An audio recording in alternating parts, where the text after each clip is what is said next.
Hey y'all, so welcome to the channel. Today I thought I'd take you on the journey to creating with me. So today's content, we're making a YouTube thumbnail. Let's see what kind of font we have to use. Okay, so we're using a bold font today. Let's see what kind of color theme that we're going for. Okay, it looks like it landed on neutral, so we'll have neutral color palette. And this non-negotiable means that it's something that we have to implement in today's thumbnail. So it looks like we're going to be implementing patterns into today's thumbnail. So today we're going to be using Canva as the graphic media source of creating. I love Canva. It's something, a platform that's free. And honestly, Canva, this is not sponsored by Canva, by the way, but the free platform for Canva is actually pretty resourceful and useful, and I've used it for a very long time. It wasn't until recently where I upgraded to Canva Pro because I wanted to be able to just have a little bit more fun. As you can see, I looked up in the left corner. You can see that I searched bold fonts, and I'm just looking around to see what kind of font I wanted to use. I already put a blue background there initially because that's the color scheme that I was going for. I know it's not in your traditional wheelhouse for neutrals, but I thought that that color could really serve as a neutral palette. I think what I noticed is that I was going more down the monochromatic route. I'm a person that really likes to match as far as when it comes to color schemes. I'm definitely going to try to explore with finding different colors that work well together because I think it'll be nice to see how I can grow in that area. But for me personally, I just really like monochromatic things, or I just like when color schemes and things match very well. So now I decided to give it a subtitle, so we're going to call this the Create With Me series episode 1. And to be honest, I didn't know what kind of thumbnail I wanted to make, so that is why we're making a thumbnail technically for this video. But you see that the thumbnail on this video is completely different because I wanted to give y'all the opportunity to sit here and watch me create. I wanted to surprise y'all with the end result, and you'll be surprised at the end. It's not even going to look like this. So I'm just taking you through my thought process. I found this really nice font. I thought it was very creative. I wanted to also kind of explore with the bold fonts because I usually make traditionally professional looking graphics. You know, professionalism and graphics. That's something that I learned when I was in college. I think I wanted it to reflect the brand. Like, you want people to know that your brand is professional, but when it comes to marketing, you know, you can play around with all different types of things. I just wanted people to know that I was professional. So sometimes I gravitate towards professional looking fonts, which is why I really did like the font that I used for Armster Legacy Marketing. As you can see here, I'm really going more towards your traditional neutral route. I decided to switch the color theme because the blue just wasn't working for me.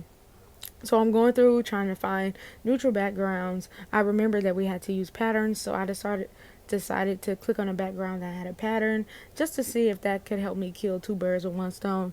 But I didn't like it. It didn't look right. It wasn't really going together. And even now I'm still trying to navigate how these fonts are going to work because they really don't work for me right now. But they're still there, and I'm working on placement now because at this point I've come up with a new concept in mind, and you all are going to see how I go about trying to piece that all together.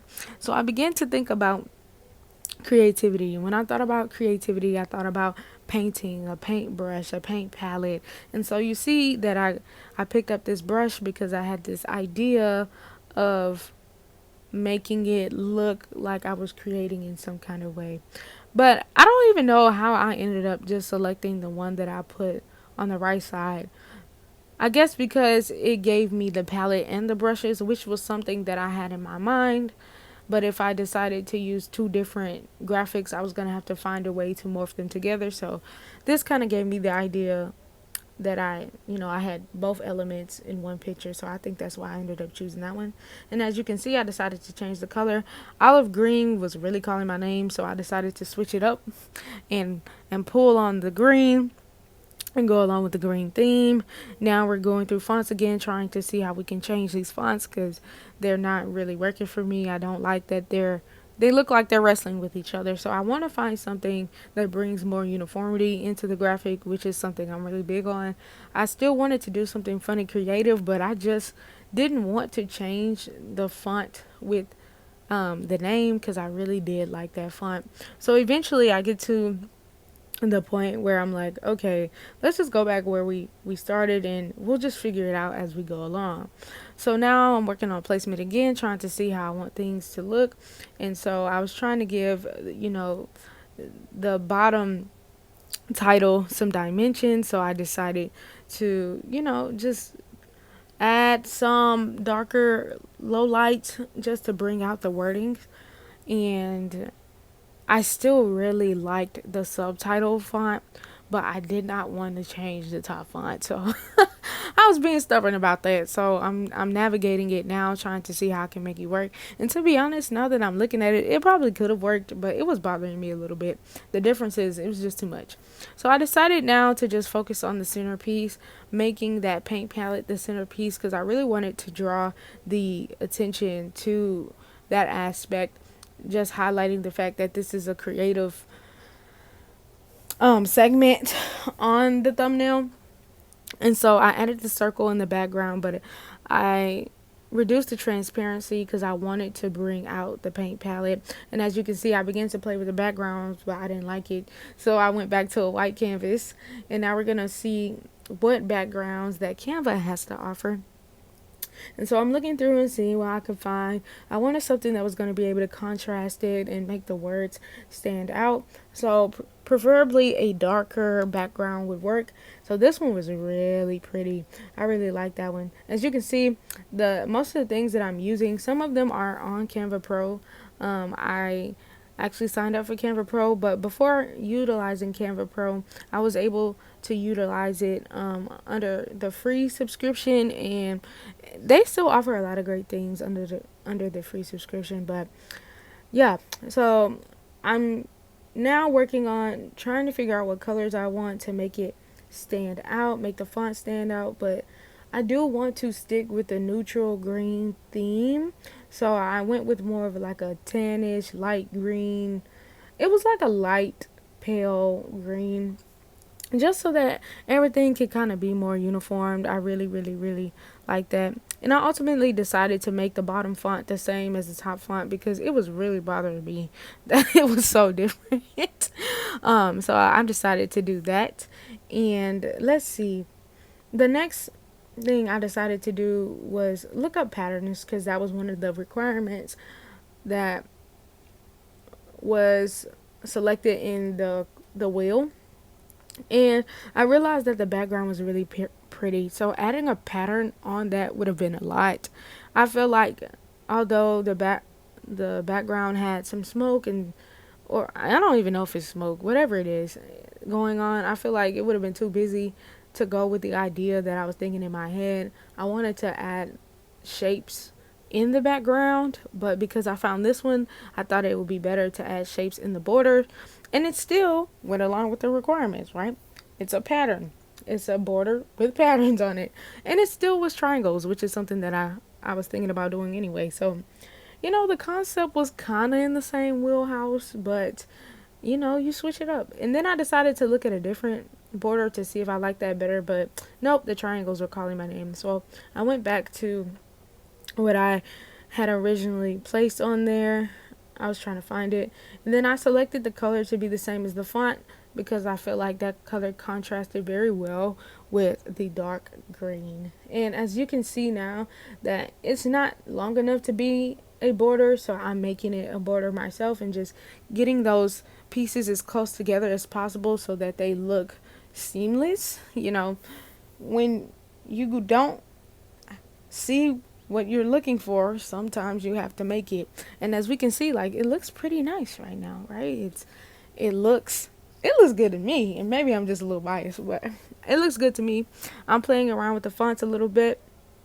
You can make your words have an arch, and because the centerpiece is a circle, I thought that would be cool to do something like that. But I was just playing around with that idea, and I decided to add a background for the words. And you can do this a different way. You can literally change it by just adding the background effect to the words. But I like adding an actual rectangle behind the words because I have more leverage on how long I want to make the rectangle. I can manipulate it better. So that's just a little tip if anybody wants to use that as far as like creating. And yeah, you can see that I made the rectangle a solid color. I made it olive green, but I made it a little bit transparent because I really do like that background, and I didn't want that harsh solid rectangle to take away from the background. And see here, I was using my finger, I think, trying to make sure that this border line was straight because I was drawing it myself in those. Sometimes Canva gives you guidelines to help you with making sure that it's straight. So that's what I was doing. And I made sure that that line was the same color as that light green that we were using throughout the graphic, uniformity. That's important. Well, it's important to me. So I decided to do that. And I also wanted the top to have a line as well, because I felt like it made it look more like a border than just some random triangles. And I decided also to continue looking in my mind. I felt like the centerpiece needed some more love, so I looked up a glow circle and I changed the color of the glow to match that light green that we were using throughout. I also decided to lessen the transparency so it wasn't so harsh and that it didn't steal away. And I also made sure to put that in the background so that the paint palette and the other circle could be at the forefront of the centerpiece. And I also decided to change the color of that center circle so that the green was not as dark and so that it matched the background perfectly. And as you can see, I'm playing around with Armster Legacy Marketing, trying to see if I still like the arch or not and see if I want it to work out. I ended up really liking it the way that it is. I think it turned out pretty good. Considering the fact that I had a few concept ideas. And I hope you all like it because I like it too. Thanks for watching. Until next time, y'all be blessed. Bye.